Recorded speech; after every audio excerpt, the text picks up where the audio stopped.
Hello again, fellow audiophiles. I am Wave Theory, and this is the HiFiMan Goldenwave Serenade DAC, preamp, headphone amp, and streamer all in one unit for $1,000 US. This was kindly sent to me by HiFiMan for review.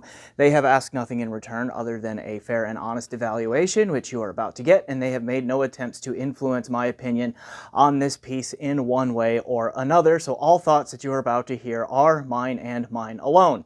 If there are any retailers out there that I am an affiliate partner with that will sell this, I can put some affiliate links down in the description below where you can buy this, and I will get a small kickback to help support the channel. Okay, but as of the filming of this, I'm not sure if any of those retailers have this piece in yet. You may only be able to get this direct from HiFiMan. I will try to confirm that. All right, with that said, we'll go ahead and do shameless self-promotion, and then on the other side, I will serenade you with my review of the Serenade. Hi, I'm Wave Theory's human companion, and he wants you to know that your support of this YouTube channel helps keep the reviews coming. If you enjoy Wave Theory's honest, thorough style, then make sure to like this video, subscribe to the channel, and check out the links in the description below to sign up for the Patreon or send him a tip through PayPal. All right, enjoy the musings. As discussed in the intro, this is a $1,000 US unit currently, although I think I have seen it in the past priced at about $1,200 US. But as of the filming of this video, right around Christmas time of 2023, it is down to $1,000 US or $999. And for that $1,000, you get a lot of stuff in here because, again, as mentioned in the intro, this is a DAC, headphone amp, preamp, and streamer all in one unit. So we have a lot of ground to cover in this review. So as always, I will timestamp this review out and you can jump around and look at the stuff that is of most interest and relevance to you because we might be here for a while. All right, so let's start with what's going on with the name Goldenwave here. This is the second product that I have gotten from HiFiMan that has actually been designed and built and produced by the company Goldenwave. Now, Goldenwave was acquired by HiFiMan. I don't know exactly how long ago, but it's been within relatively recent history. And the reason that HiFiMan acquired them, as far as I know, is because they made DACs and amplifiers that matched HiFiMan's headphones really well. Like, for example, I have reviewed the Goldenwave Prelude, which pre-existed HiFiMan's acquisition of Goldenwave, but ended up being a really good amp to drive their really hard to drive Susvara headphones. So I will put a link to that review down in the description below so you can check that out.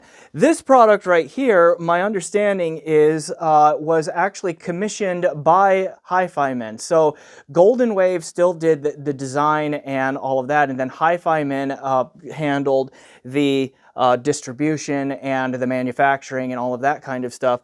And again, I think this one was made specifically for HiFiMan in that regard because this one has HiFiMan branding on it. You'll see it on the back here, back panel. You can see the name HiFiMan written, whereas the Prelude only had Goldenwave written on there. All right, so that's the story of this unit here. And so with that, we'll go ahead and get into the specifics of this here. So let's start with specs. The DAC in here is, if you're familiar with the approach that HiFiMan / Goldenwave has been taking with their digital to analog conversion, is they are using R2R tech. So there is a resistor ladder in here, and it's a fully balanced design. Right, and so they call their DAC, their R2R tech, the Himalaya R2R. And this one has like the brand spanking new iteration of that Himalaya R2R in there, which is spec'd to decode up to 32-bit 768 kilohertz PCM files via the network input or the Ethernet input on this, and up to 32-bit 384 kilohertz PCM files via the USB input. All right, and then also DSD is decoded by this thing up to DSD 512 via the LAN connection and up to DSD 256 via the USB connection. The headphone amplifier section in here is reasonably powerful. It is spec'd at 4 watts per channel output from the balanced headphone outs at 32 at a 32 ohm load, and then that drops to about 710, I believe it is. I have it written down right here, 760 milliwatts per channel into 32 or into 300 ohms, excuse me, from again the balanced output. If you're using the single-ended headphone output here, those power specs will drop to 2800 milliwatts per channel at 32 ohms and 510 milliwatts per channel at 300 ohm output. So both the DAC and the amp in here are balanced as far as I know, and so to get a single-ended output, some compromises had to be made. So this is another product that, because it is designed and built around a balanced topology, it really does perform better from its balanced outputs, whether you are talking about the headphone outs or the DAC/preamp outputs on the back that I will show you in just a moment. So if at all possible, try to use the balanced outputs on this unit. All right, other than that, here, let's go ahead and look at the front panel here. Again, I've kind of already talked about what's going on here, where we have 3 flavors of headphone output. We have 4-pin XLR balanced, we have a 4.4 millimeter Pentacon balanced right here, and then we have a 1/4 inch or 6.35 millimeter single-ended TRS connection right there. And again, that one is going to be less powerful in the output than these two, because that one is creating a single-ended output from a balanced amplifier. All right, there are 3 buttons on the top here that are labeled input, select, and output. So the input does exactly what you think it does, and it cycles through the different input options, and I will show you what those are on the back panel here in just a moment. The select is like a menu button, basically. You can navigate a couple of menu options. There are not very many. What we see in here is we have a front panel brightness setting, and then we have a streamer power supply setting. Like, do you want the streamer to be always on? Do you want it to be on or off when it detects a signal? Do you want it always off? Okay, things of that nature. And then we have this button labeled output, which cycles through either activating the headphone outputs, using the analog outputs to be a preamp there, so variable output, or just a straight line out from the DAC on those analog outputs on the back. So 3 buttons here, all of that. Then we have a volume knob attached to what feels like a pretty decent potentiometer. I don't remember exactly what the potentiometer spec is in here, but the turn of the knob feels pretty nice there, nice resistance to it and all of that. Now, one thing that I noticed, 2 things that I've noticed about this volume knob. One, there is a little plastic film on the cap of it. You can see I've been trying to peel it off, and I'm just scratching it. That's not coming off well, because like the front panel here, this plastic front panel, okay, had one of those protective screens on it that just peeled right off, and this has one too, and I just can't get it off of there, which is a little bit annoying. So that's why it looks a little scuffed up. Okay, it'll come off eventually. All right.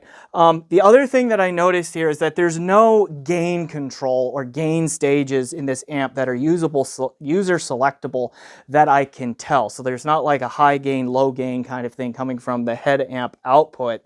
And so it's just one gain setting. And so what I did notice, that particularly with a lot of low impedance and or high efficiency headphones and that sort of thing, it's like you do not have to turn the volume knob up very high to get this to play pretty loud. Okay, so like with a lot of lower impedance headphones and everything, I was often hanging around, you know, 8, 9 o'clock on the dial here for the volume output. And so, I mean, there's a ton of room up here that could have been used but isn't. So that's just one thing to keep in mind. That may or may not bother you here. And it's a little bit tricky to get around that, because this is an all-in-one unit. Like, it's getting a line level signal from its own internal DAC most often, and so forth. So, I mean, it's just one of the ergonomic quirks of this unit here in general. All right, I'll go ahead and turn the power off since we don't need it here, and unplug this power from the back so I can turn the unit around and show you the back panel. All right, here it is, and power input here.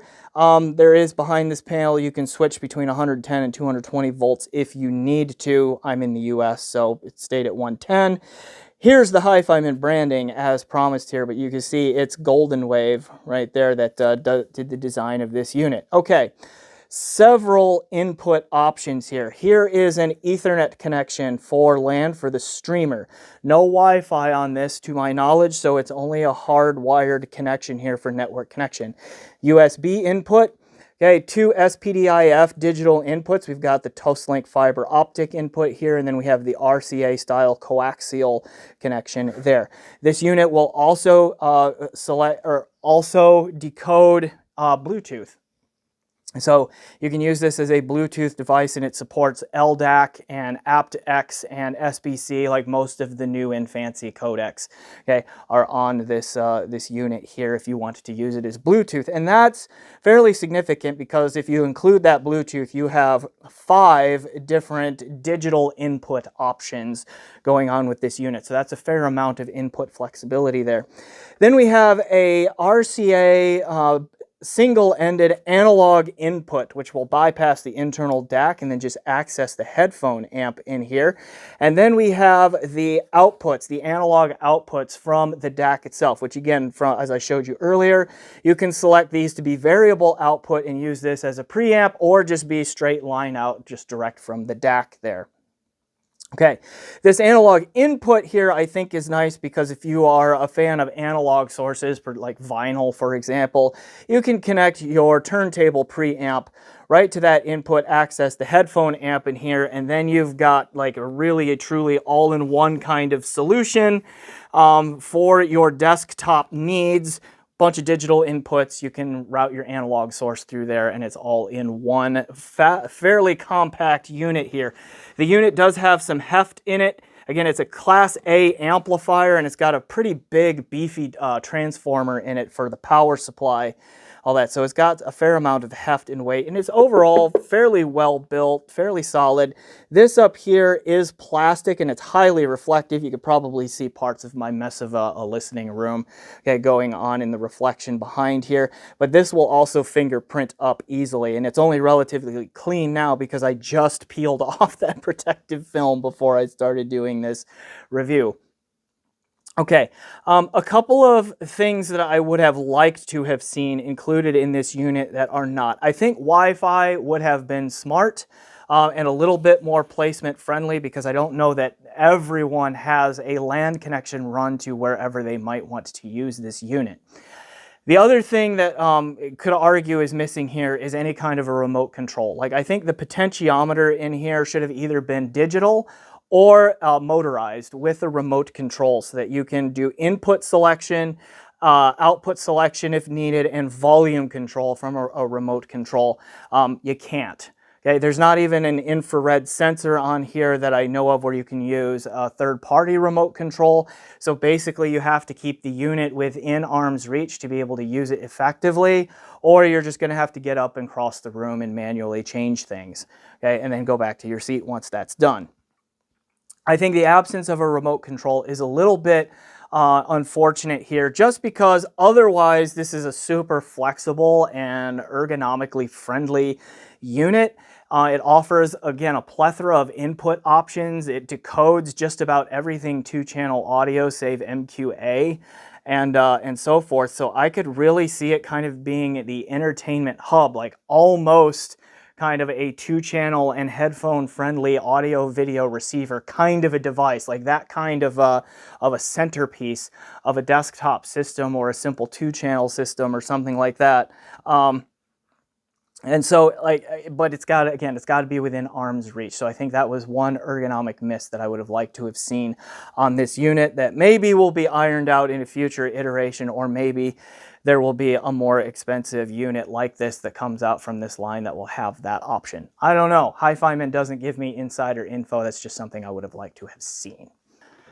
So as we start turning our attention towards the performance of this unit, let's talk about the gear that I used to test this, and that's extensive because, again, there was a lot of stuff to test here. This will support Roon streaming as one of the streaming codecs that it uses, so I plugged the Ethernet directly into my Roon network here on my home network just via a LAN cable, right? I also plugged the USB input on this directly into my Microsoft Surface Pro 4 computer to check how that worked. Everything seemed to go well there. And there are drivers that you can download. I just used the plug-and-play drivers just to check that real quick. I also used the USB output of a Sonor Ultra Rendu streamer to go directly into the USB input of this to check that as well. Let's see. I also ran a coax signal into this, a coax SPDIF from my Singer SU6, which was in turn also fed by a Sonor Ultra Rendu streamer. Okay, and then let's see, I used the analog outputs of this on the back to feed my Lake People G111 Mark II headphone amp to check the DAC quality on this. I also well, let's list headphones now because there are several. I checked this thing's performance with some high impedance cans, like the Massdrop Sennheiser HD6XX, which is 300 ohms, the FIO FT3 350 ohm version, which I reviewed recently. I'll put a link to that down in the description too. And then my balanced modded or detachable cable modded so I can connect it to balanced headphone amplifiers, my Beyerdynamic DT880 600 ohm in there as well. I also tried the Susvara on this thing and the HE6SE V2 to see how this would handle low efficiency and somewhat high impedance planars. For low impedance dynamic cans, I tried Focal Radiance and the JM Audio XTC2, which I'm working on reviews for.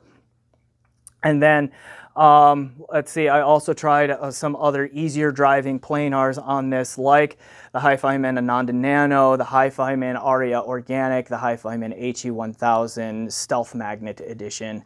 Okay, all of those, and the HE1000 SE. So all of those I have reviews for, and I will link down in the description of those as well. Okay, what did I learn through all of that? And I should also kind of frame this in a way that when I get an all-in-one unit in here, I start asking questions like, how good is the DAC? How good is the amp? In this case, how good is the streamer? Because we have those three basic core functions going on in this one box. And and I start asking questions like, can I assemble a separate setup, a separate stack or suite or ensemble or whatever terminology you want to use there for roughly the same price that outperforms this? Because if I can, then I think the all-in-one unit is too expensive, right? I do get the convenience of an all-in-one and the less desk space that it takes up and all of that. Those are definitely considerations that are important, but when it comes right down to it, I should not be able to, this is again my opinion and the way that I grade these things, I should not be able to assemble a separate DAC amp and streamer setup that can do basically all of the functionality that this can, but sound better and then only cost desk space to do it. So that's my mentality, and that's how I'm going to be looking at this piece here. And I get to say that in this particular case, I think this one actually does represent a fairly good value.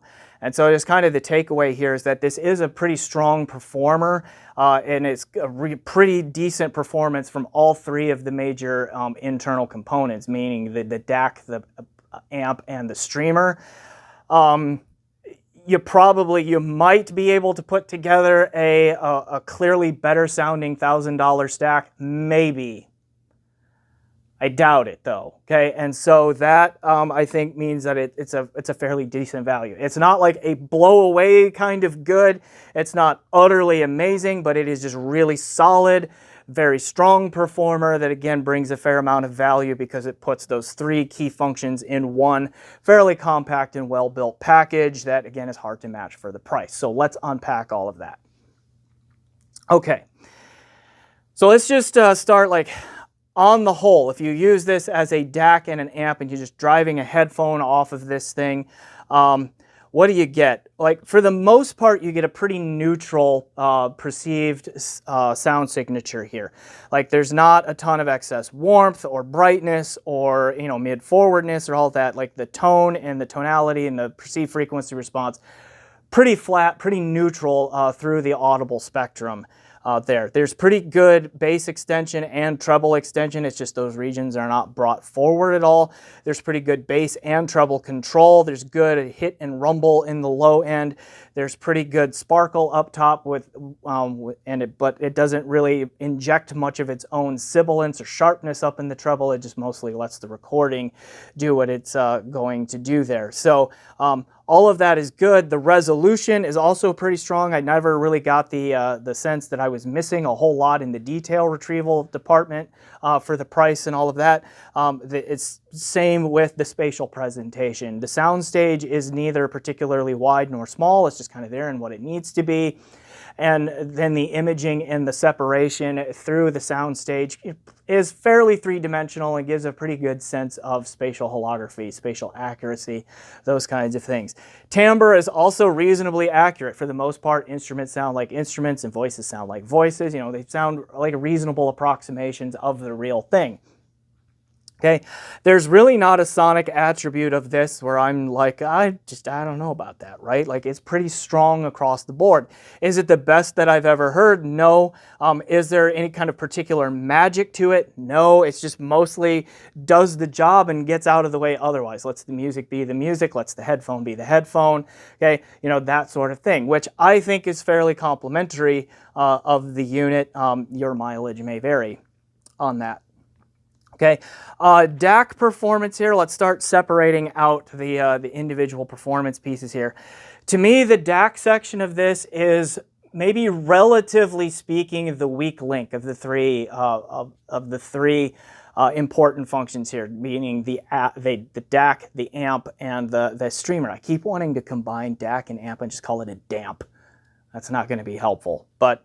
Talking about the DAC. The DAC, if they were to pull out the DAC portion of this and sell it as its own unit, probably would be fairly priced. I want to say around the $350 to $450 price range, right around in there. So it didn't blow me away. Like if you remember from like a year and a half ago now, my review of the HiFiMan EF400, the DAC in that thing colored the sound to an extent that was not necessarily supernatural, or I mean, not supernatural, but like super natural sounding or that kind of thing, but it was so much fun and engaging and just like listenable and enjoyable and active and lively.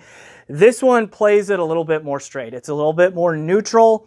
It's a little bit more of a goal of get out of the way of the music and try not to put too much of its own spin on it. And I think largely it does a pretty good job of that. But when I used the analog outputs to go into the G111 Mark II and like compared this to my shit Bifrost 2/64 DAC, which I realize is an $800 unit. But the reason I picked the Bifrost to compare this to is because the Bifrost is also sort of an R2R, right? It's their shit's multi-bit approach is R2R on a chip, so it's at least somewhat similar in nature to what's going on to the DAC in here. And the Bifrost 2 was like noticeably higher performing. It was a little bit more resolution to it. There was a little bit more impact to the sound, particularly in the bass. There's a little bit more holography and spatial separation and that sort of thing, and a little bit more realistic and natural timbre to my ears on that, but like not a huge gap on any one of those particular performance traits, but you add up small gaps over multiple traits, and you can kind of hear that the Bifrost 2 was putting some distance on the DAC portion of this, okay, performance-wise. The DAC in here might be just a little bit stronger overall. I can't say for sure. It might be just a little bit stronger overall than, say, Schiit's Modius, or not Modius, but Modi Multibit 2 DAC, which I also have a review for. I want to say that this one is probably between the Multibit 2 and the Bifrost 2 in terms of overall performance capabilities, but closer to the Multibit 2 than to the Bifrost 2 in there, okay? The amplifier, the headphone amp in here is pretty capable. It did struggle a little bit with the Susvara. the impact and all of that with the Susvara was decent, and that's one area where when the Susvara is underpowered, it just gets a little bit soft and splashy in the low end, and also it tends to lose a little bit of its spatial separation and like its holography and that sort of thing. And so those two aspects were falling off a little bit. The other thing that it did was it injected a little bit of excess sibilance into the Susvara sound, and the Susvara is not a sibilant headphone. Okay, certainly not excess sibilant. If there's sibilance in the recording, it will be sibilant, but it doesn't add it on its own. But through this amp, it did just a little bit, so I didn't really love that pairing. And the HE6 SEV2 was also okay, though I have heard it will be a little bit better. So the power output here, even though it sounds really robust at 4 watts per channel, is not quite enough for those two really demanding planars that I have on hand. Everything else though, the Arias, the HE1000 series, the Ananda series, you know, whatever else, even the low impedance dynamics that I tried, even the high impedance dynamics like the DT880 at 600 ohms and all of those sounded really good though. Like there was plenty of power, plenty of control, all of that. Like one thing that really impressed me was how good the DT880 sounded out of this. And again, my DT880 is detachable cable modded so that I can attach it or connect it to the balanced output of this. Like the DT880 does not come that way in stock form. You have to modify it either yourself or pay someone to do it. But mine is done that way, and wow, did that sound really good from this unit. Like I listened to the Nutcracker Suite, because again, we're around the holiday season right now. I listened to the Nutcracker Suite by Sir Simon Rattle, and I was really amazed at the spatial holography and the timbral accuracy and the treble control. And then not only that, but like the impact and the dynamics I was getting out of the DT880 from the amplifier on this. So I think it works pretty well for high impedance dynamic loads. And it also does fairly well. Like my Radiant sounded pretty good on this thing too. Again, low impedance dynamics driver there. The only issue then it comes back to that potentiometer issue. Whereas with the Radiance, I was maxing out the potentiometer here at about 9 o'clock. Whereas with the DT880, I was getting all the way over to like 2 or 3 o'clock on the potentiometer. So there's a lot of play left, a lot of wiggle room, or, you know, all of that with the volume control. That could be an issue for some to keep in mind there. Okay, in comparison to an amp like the Lake People G111 Mark II though, like again, the amp in this is pretty good. It's very close to the G111 Mark II in terms of all around performance. I thought the G111 Mark II controlled the treble just a little bit better on most headphones. Like in comparison, this was just a little bit sharper and went sibilant just a little bit more often than the G111 Mark II does. The Lake People also was just a little bit more holographic and a little bit more resolving, and I thought just had slightly more natural timbre, but they were really tiny gaps. If you're going to ask me which I prefer to be, like just straight up like an amplifier that I would rather listen to, it would be the Lake People, but this one is very close to it. So as I mentioned, the DAC in here is probably, if they were to pull it out and build a unit on its own and sell that, it would, you know, be priced somewhere between 350 and 450 USD. I think the amplifier in here, if they were to do the same, pull it out, sell it as its own standalone unit, it would probably be right around a $500 unit itself, and that would be a pretty fair price for it, I think. Okay, right around there. Okay, the streamer.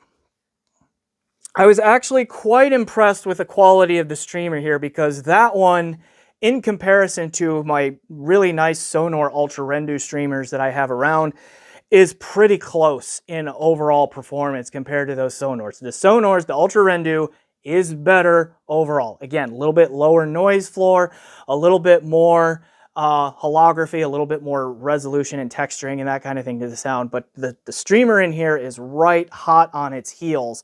I was actually quite impressed with the streamer quality in here. Okay, and another thing that I liked about the streamer, and this stands in contrast to a review that I did in the late summer of the Gustard R26. The streamer in the Gustard R26, which again, similar kind of unit in that that's an amp, a preamp, not an amp, excuse me, it's a DAC, a preamp, and a streamer kind of all in one. the streamer in that unit, the Gustard, colored the sound of that DAC. That DAC was very neutral sounding in its perceived frequency response, and then the streamer warmed it. Okay, this stays neutral. Like the sonic character of this unit does not change when you engage the streamer in comparison to using its USB input or one of the SPDIF inputs or something like that. Okay, so I think that's good. So I was happy to be able to. I'm happy to be able to report that about this unit. All right, a couple of other quirks that I want to mention.